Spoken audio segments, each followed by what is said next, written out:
As the train emerged from the fog, its headlights pierced through the gloom, illuminating the station with a ghostly glow. The engine was old and weathered, with rust streaks running down its sides. It screeched to a halt, the sound grating against her nerves. The doors hissed open, revealing a shadowy interior. A conductor stepped out, his uniform tattered and worn, his face pale and gaunt. He tipped his hat in her direction. "All aboard the Midnight Express," he said, his voice carrying an unsettling resonance.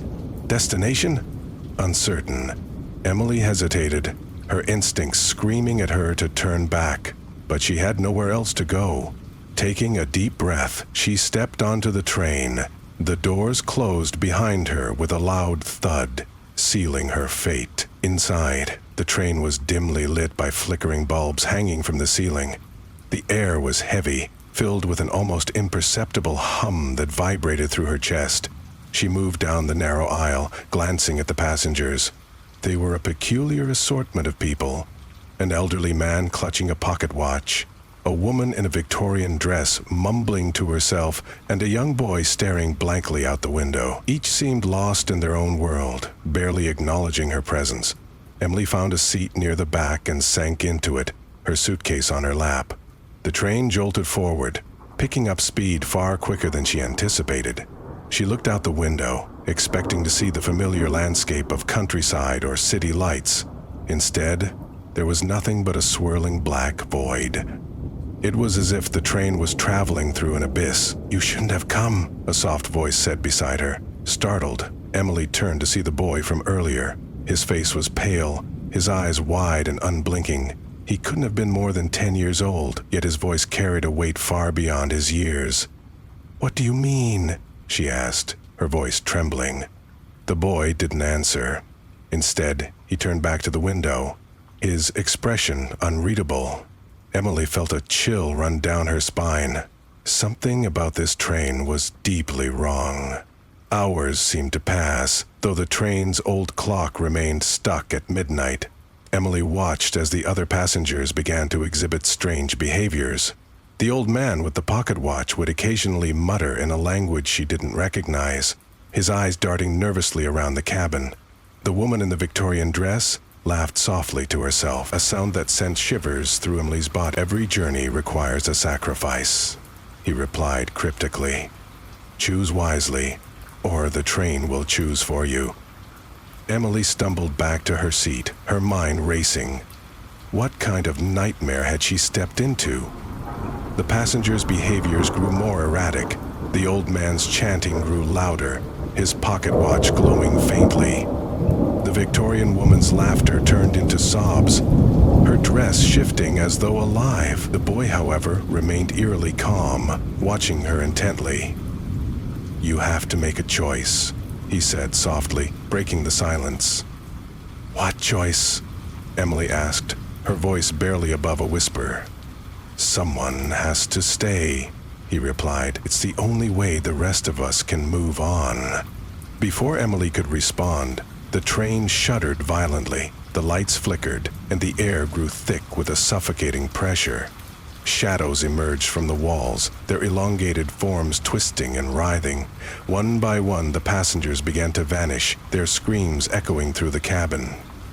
As the train sped on, Emily's unease grew. She decided to approach the conductor for answers. Making her way toward the front of the train, she passed through several carriages, each more unsettling than the last. In one, the seats were empty except for shadows that moved independently of any figure. In another, the walls seemed to pulse, as though the train itself were alive. When she finally reached the conductor, he was standing stiffly by the controls, his skeletal hands gripping the levers. He turned to her with an unsettling smile. "What is this place?" she demanded. "Where is this train going?" The conductor's smile widened, revealing unnaturally sharp teeth. "This train," he said, "carries those who have lost their way. Souls who wander too long find themselves here, traveling to their final destination. Only one will leave this ride." Emily's heart pounded. "What do you mean, only one?" The old man was the first to go, his pocket watch falling to the floor as he dissolved into nothingness. The Victorian woman followed, her dress unraveling like thread in the wind. Emily watched in horror as the boy stood, his face now devoid of emotion. "It's your turn," he said. The train's whistle pierced the air, louder than ever. Emily found herself paralyzed, unable to move as the shadows closed in. The conductor appeared once more, his skeletal form towering over her. "Decide," he commanded. "Sacrifice or be sacrificed." Tears streamed down Emily's face as she looked at the boy. "Why me? I didn't ask for this." "No one does," the boy replied. "But only one can leave. Choose, or the train will choose for you." Desperation overtook her. She thought about her life, all the mistakes she'd made, the people she'd hurt. Was this her punishment? Did she deserve to stay behind so someone else could move on? The train screeched to an abrupt halt, sparks flying as it ground to a stop. The darkness outside the window began to shift, revealing faint glimpses of a world beyond. Emily realized this was her chance. If she didn't act now, she might never escape. With a cry of determination, she lunged for the boy, pushing him toward the shadows.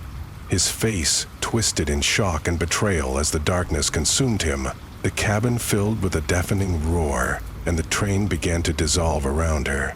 When Emily opened her eyes, she was standing on a platform, bathed in sunlight. The fog was gone and the station was bustling with life. Her suitcase lay at her feet untouched. She looked down at her hands, trembling with the weight of what she'd done. The train was gone, and so were the passengers. But in the distance, she heard the faint echo of a whistle, a chilling reminder of the journey she'd survived. As she walked away from the platform, she couldn't shake the feeling that the train hadn't let her go completely. She might have escaped, but the Midnight Express always came back for its own.